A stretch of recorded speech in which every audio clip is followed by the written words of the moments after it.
January 1999, Shorthand Tamil Senior Grade. Get ready for the dictation. 10 seconds. 5 seconds. Start. மாண்புமிகு பேரவைத் தலைவர் அவர்களே, அவையின் முன் உள்ள இந்த தனியார் காடுகள் பாதுகாப்பு திருத்தச் சட்ட முன்வடிவின் மீது நடைபெற்ற விவாதத்தில் பங்கெடுத்துக் கொண்ட மாண்புமிகு உறுப்பினர்கள் கட்சி வேறுபாடின்றி எல்லோருமே இதை வரவேற்று பேசியிருக்கிறார்கள். அதற்காக அவர்கள் அனைவருக்கும் அரசாங்கத்தின் சார்பாக முதற்கண் நான் நன்றி தெரிவித்துக் கொள்கிறேன்.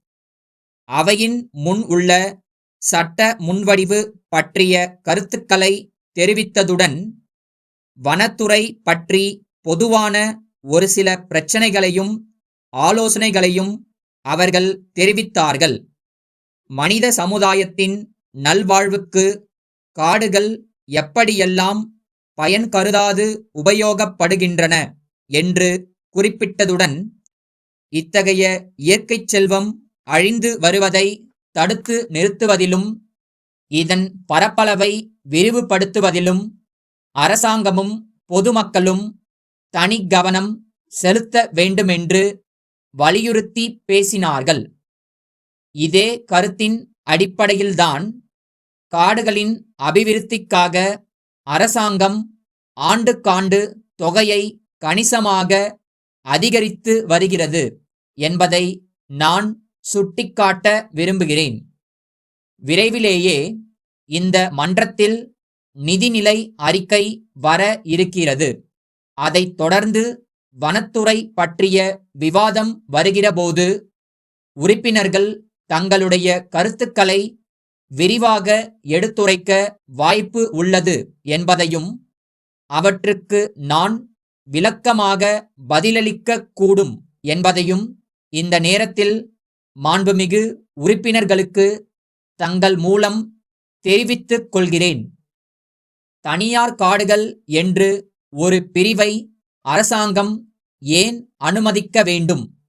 அப்படி ஒரு பிரிவு இருப்பதால்தானே அந்த காடுகளை பாதுகாக்க இப்படிப்பட்ட திருத்தச் சட்டம் கொண்டு வர வேண்டியிருக்கிறது என்று இங்கே ஒரு கருத்து வெளியிடப்பட்டது. காடுகள் என்னும்போது அவை யாராலும் உருவாக்கப்படுபவை அல்ல, இயற்கையாகவே அமைந்துள்ளவை. அவை நாட்டின் பொதுச் சொத்தாகும். அப்படிப்பட்ட ஒரு இயற்கைச் செல்வம் தனியாருக்குச் சொந்தம் என்று இருப்பது அடிப்படை நியாயத்திற்கே முரணானதாக இருக்கிறது. இயற்கை தந்துள்ள வனச்செல்வத்தை நாட்டின் பொதுச் சொத்தாக கருதி வளர்க்க வேண்டிய கடமை அரசுக்கு உண்டு. தனியார் காடுகள் ஆங்காங்கு தீவுகளைப் போல் அரசாங்க காடுகளின் மத்தியில் சிற்சில இடங்களில் இருப்பது பல முறைகேடுகளுக்கு வாய்ப்பாக அமைந்து விடுகிறது. இதையெல்லாம் கருத்தில் கொண்டுதான் தனியார் காடுகள் என்ற ஒரு பிரிவு நம்முடைய மாநிலத்தில் இருக்க வேண்டுமா என்பதை பற்றி நம் அரசாங்கம் தீவிரமாக பரிசீலித்துக் கொண்டிருக்கிறது என்பதை தெரிவித்துக் கொள்கிறேன். சந்தன மரங்களை தனியார் சிலர் தங்கள் பட்டா நிலங்களில் வளர்ந்ததாகச் சொல்லி பக்கத்தில் அரசாங்கத்திற்குச் சொந்தமான கோடிக்கணக்கான ரூபாய் மதிப்புள்ள மரங்களையும் வெட்டி எடுத்துக்கொண்டு போய் பெரும் பயன் அடைகிறார்கள். இதை தடுப்பதற்கும் அரசாங்கம் உரிய நடவடிக்கை எடுக்கும் என்று உறுதி கூறிக்கொண்டு இந்த சட்ட முன்வடிவை ஒருமனதாக நிறைவேற்றித் தர வேண்டுமென்று வேண்டி கேட்டுக்கொள்கிறேன். கரூரிலுள்ள வாசுகி கைத்தறி நிறுவனத்தின் மேலாளர், மேலூரிலுள்ள வெண்ணிலா வணிக நிலையத்தாருக்கு எழுதும் கடிதம். அன்புடையீர், அண்மையில் வரவிருக்கும் தீபாவளி திருநாளையொட்டி தங்களுக்கு தேவைப்படும் கைத்தறி துணி வகைகளுக்கான தேவை பட்டியல் இணைக்கப்பட்ட கடிதம் கிடைக்கப் பெற்றோம். நன்றி.